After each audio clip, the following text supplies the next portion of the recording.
ইন্নাল হামদুলিল্লাহ ওয়াসসালাতু ওয়াসসালামু আলা রাসূলিল্লাহ ওয়া আলা আলিহি ওয়া আসহাবিহি আজমাইন। আজকে অল্প সময়ে আমরা পবিত্র কোরআনের নবমতম সূরা সূরা তাওবার শানে নুজুল, নামকরণের কারণ, এই সূরা থেকে শিক্ষা এবং সূরাটিতে বর্ণিত একটি অত্যন্ত গুরুত্বপূর্ণ দোয়া ইত্যাদির আলোচনা করব ও শুনবো ইনশাআল্লাহ।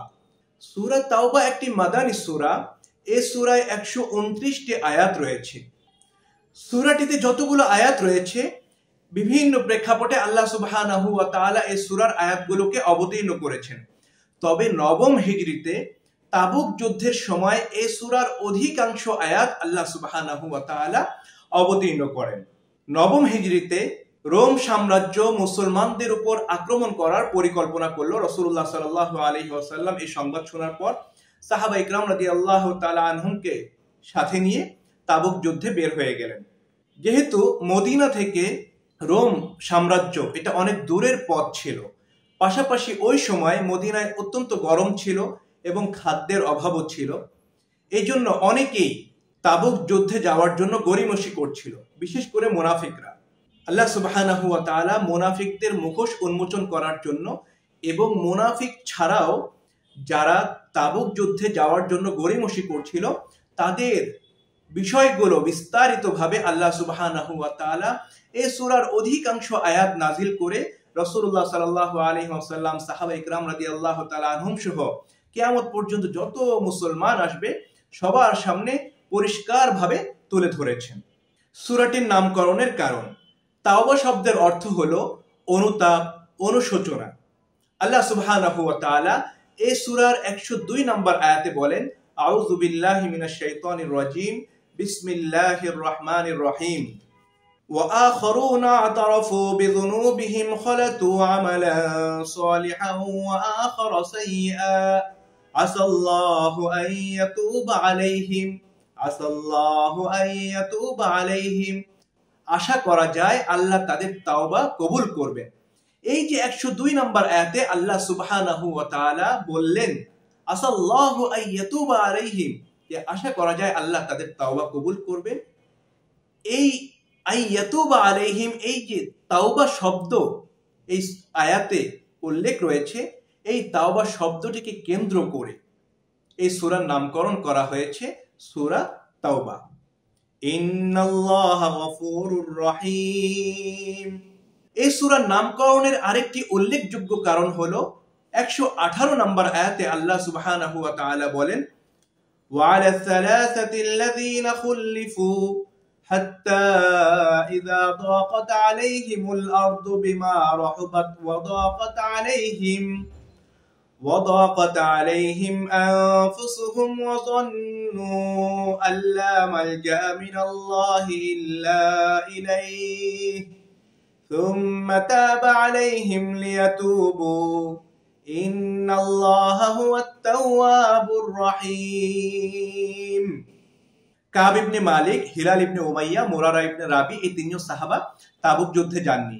তারা যে তাবুক যুদ্ধে যেতে পারেননি এজন্য তাদের মনে অনেক অনুতাপ ছিল, অনুশোচনা ছিল। তারা আল্লাহ সুবহানাহু ওয়া তাআলার কাছে অনেক কান্নাকাটি করে তাওবা করেছেন। আল্লাহ সুবহানাহু ওয়া তাআলা তাদের আন্তরিক যে তাওবা করেছেন এই তাওবাকে কবুলও করেছেন। তাদের তাওবা কবুল হওয়ার ঘটনা আল্লাহ সুবহানাহু ওয়া তাআলা সূরা তাওবার 118 নম্বর আয়াতে, যে ওয়া আলা সালাসাতিল্লাযীনা খুল্লিফু, এই আয়াতে উল্লেখ করেছেন। এই ঘটনাকে কেন্দ্র করে এই সূরার নামকরণ করা হয়েছে সূরাতু তাওবা। এই সূরার আরেকটি নাম হলো বারাআ। বারাআ শব্দের অর্থ হচ্ছে বিচ্ছিন্ন। সূরাটির প্রথম আয়াতে আল্লাহ সুবহানাহু ওয়া তাআলা বলেন, বারাআতুম মিনাল্লাহি ওয়া রাসূলিহি ইলাল্লাযীনা আহাদতুম মিনাল মুশরিকিন। আল্লাহ ও তার রাসূলের পক্ষ থেকে মুশরিকদের সাথে সব ধরনের চুক্তি সম্পর্ক বিচ্ছিন্ন করার ঘোষণা দেওয়া হয়েছে সূরাটির প্রথম আয়াতে। বারাআ, বিচ্ছিন্ন। এই যে সূরাটির প্রথম আয়াতে বারাআ শব্দটির উল্লেখ রয়েছে, এই শব্দটিকে কেন্দ্র করে এই সূরার অন্য যে নাম বারাআ, এই নামকরণ করা হয়েছে, বারাআ নামকরণ করা হয়েছে।